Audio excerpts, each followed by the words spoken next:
వారం రాత్రి కురిసిన వర్షానికి అనంతపురం నగరమంతా బురదలమయంగా అయిందని మాజీ నగర మేయర్ వసీం తెలిపారు. వైఎస్ఆర్ కాంగ్రెస్ పార్టీ కార్యాలయంలో సోమవారం మధ్యాహ్నం 1:20 సమయంలో గుంతలమయంగా ఉన్న పోస్టర్లను ఆవిష్కరించారు.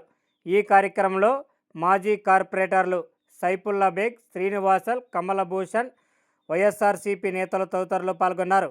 ఈ సందర్భంగా మాజీ నగర మేయర్ వసీం మాట్లాడుతూ కూటమి ట్రాక్టర్స్ కానివ్వండి, అదేవిధంగా ఎక్కడెక్కడ చెట్లు పడిపోతున్నాయి ఆ చెట్లన్నీ మనం ఐడెంటిఫై చేసి కొమ్మలు కొట్టడం కానివ్వండి, జనరేటర్స్ రెడీ పెట్టుకోవడం కానివ్వండి, హై కెపాసిటీ మోటార్స్ రెడీ పెట్టుకోవడం కానివ్వండి, ఇవన్నీ లేకుండా వర్షం వచ్చినాక మొత్తం అక్కడ చెరువులాగా అయిపోయిన తర్వాత అధికారులు అప్రమత్తమై అప్పుడు చూస్తారు. ఇవన్నీ చేసినా కూడా ఎక్కడ నిన్నేదో మధ్యాహ్నం కొంతసేపు వచ్చి చేసినారు. మొన్న రాత్రి కురిసిన వర్షానికి దాదాపుగా ఆదివారం రాత్రి అయినా కూడా నీళ్ళు అక్కడే ఉన్నాయి. అంటే ఎంత వైఫల్యంగా ఉన్నారు వీళ్ళు ప్రభుత్వం అనే విషయాన్ని కూడా మీ అందరి దృష్టికి తీసుకొస్తున్నారు. అధికారులు కావచ్చు, ప్రజాప్రతినిధి కావచ్చు. ఇక్కడ ఉన్నటువంటి ప్రజాప్రతినిధి అయితే ఆయన ఎక్కడ ఉన్నాడో కూడా అందరికి తెలిసిన విషయమే. ఆయన ఎప్పుడు అనంతపురంలో ఉంటాడు, ఎప్పుడు విజయవాడలోకి వెళ్తారు, ఎప్పుడు హైదరాబాద్లో ఉంటాడు కూడా మనందరూ కూడా చూస్తున్న విషయమే. ఆయన సొంత వ్యాపారాల కోసం తిరుగుతున్న విషయం కూడా మనందరూ చూస్తూనే ఉన్నాం. అయ్యా ఎమ్మెల్యే గారు, మీకు ప్రజలు ఓట్లేసి గెలిపించారు. మీరు అందుబాటులో లేకపోతే ఇలాంటి సమస్యలు ఎదుర్కొనే పరిస్థితి ప్రజలు ఎన్నో ఉంటాయి. ప్రజలు సమస్యలు ఏమున్నాయి, అక్కడ ఏమవుతుంది అని చెప్పేసి మీరు ఎప్పుడైనా వెళ్ళారు? అక్కడ ఎక్కడ ఏదైనా సమస్య ఉంటే మీరు ఫీల్డ్లో వెళ్ళి అక్కడ మీరు వెళ్ళి అధికారులను అప్రమత్తం చేస్తే ఎక్కడైనా ప్రజల సమస్య నుంచి ఆ బాధ నుంచి తగ్గుతుంది. అసలు మీరే పోరు, ఇంకా అధికారులు ఎప్పుడు అప్రమత్తం అవుతాయి చెప్పండి? గతంలో కూడా అనేక వర్షాలు వచ్చినాయి, వరదలు వచ్చినాయి.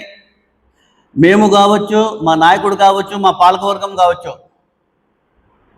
పగలు రాత్రి కానివ్వండి ఎక్కడ వచ్చినా కూడా కల్వట్లు నిండిపోవడం చూసాం, కాలువలు నిండిపోయి ఇళ్లలోకి నీళ్ళు వచ్చడం చూసాం. అనేక విధాలు కూడా మనం చూడడం జరిగింది. కానీ మేమందరూ కూడా అప్పటికప్పుడు అప్రమత్తమై మేము ఫీల్డ్లోకి వెళ్ళి అధికారులను పిలిపించుకొని, జేసీబీలు పిలిపించుకొని ఆ ఇష్యూ క్లియర్ అయ్యే వరకు ఖచ్చితంగా మేమంతా కూడా అక్కడ ఉండి పరిష్కరించే వరకు కూడా మేమంతా ఉండేవాళ్ళం.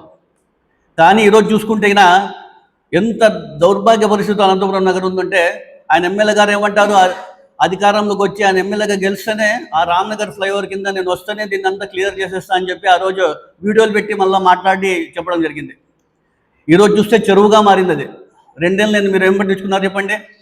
ఏమన్నా చెప్తే కోవూరు నగర్లో మురుగునీళ్ళు ఉన్నాయి, కోవూరు నగర్లో నీళ్ళన్నీ వచ్చేసినాయని చెప్పి గతంలో చెప్పడం జరిగింది. ఇప్పుడు కనపడడం లేదా ఆయనకి నీళ్ళు అక్కడ మురుగునీళ్ళన్నీ? మీరు ఒక ప్రాంతానికి ఎమ్మెల్యే కాదు, మొత్తం నియోజకవర్గానికి ఎమ్మెల్యే.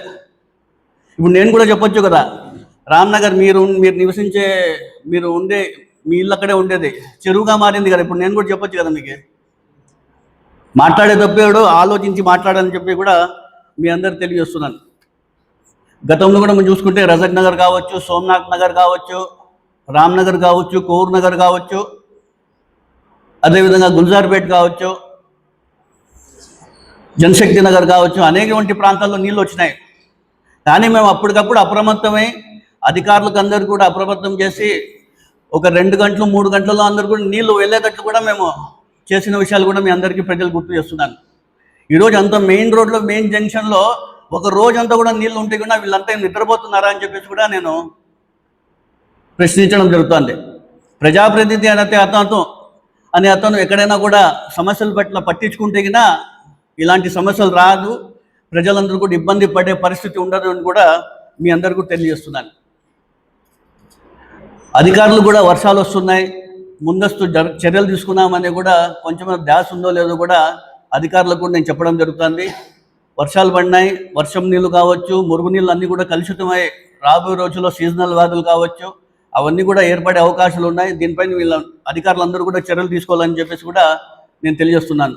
ఫాగింగ్ కావచ్చు, బ్లీచింగ్ వంటివి కూడా అన్నీ కూడా ప్రతి డివిజన్లో అప్రమత్తం చేసి వీళ్ళన్నీ చేస్తే చర్యలు తీసుకుంటే కూడా బాగుంటుందని కూడా మీ అందరికీ నేను చెప్పడం జరుగుతుంది.